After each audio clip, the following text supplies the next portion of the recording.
Hello, I'm Jodi Ginsberg of Ginsberg Law Offices, and today I want to talk to you about the unfortunate situation when folks are so injured that they simply cannot return to work. And in those particular circumstances, there are categories of injuries called catastrophic injuries. It can be a situation when you are so incredibly injured and you picture a person, unfortunately, perhaps laying in a bed and not being able to get out of that bed. Then there are other situations where, by statute, you are considered to be catastrophic, depending upon amputation issues and some other types of very specific statutory injuries. And then there are situations where the person may have a very, very bad back injury. They certainly may be able to get around some, but because they are unable to work and the doctor has indicated they're unable to work, and perhaps because they have qualified for Social Security disability based upon that, we take the next step at times to discuss the potential to deem that case catastrophic. And what that really means in a situation like that is, one, it would put a nurse case manager on your case automatically. Two, and that's not necessarily a good thing or a bad thing. Two, it may raise the ceiling of how many weekly benefits you're entitled to from a maximum of 400 weeks to beyond that.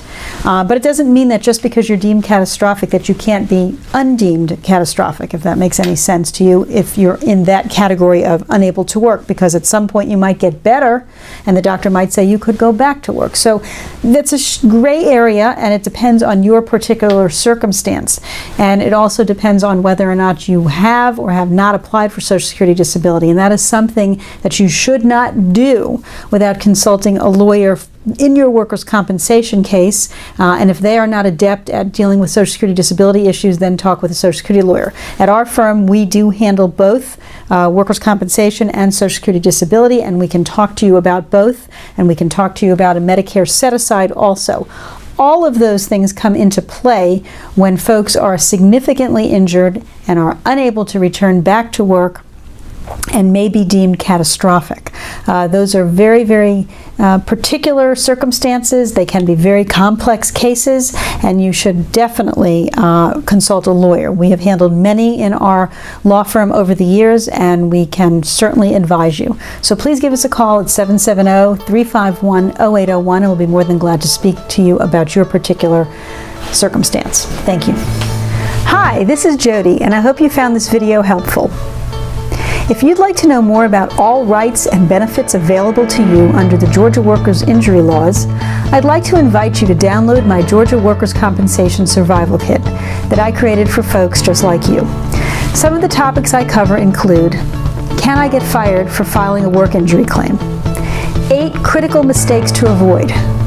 Is it true that the insurance company will hire a private investigator to follow me around and videotape my activities?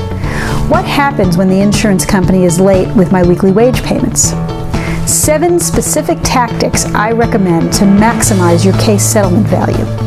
If you or a loved one needs to maximize your recovery from your Georgia workers' compensation claim, you'll find this survival kit important reading. Download your survival kit right now and at no cost. Just visit my website and sign up. It's that easy. Please act now, and as always, I wish you the best.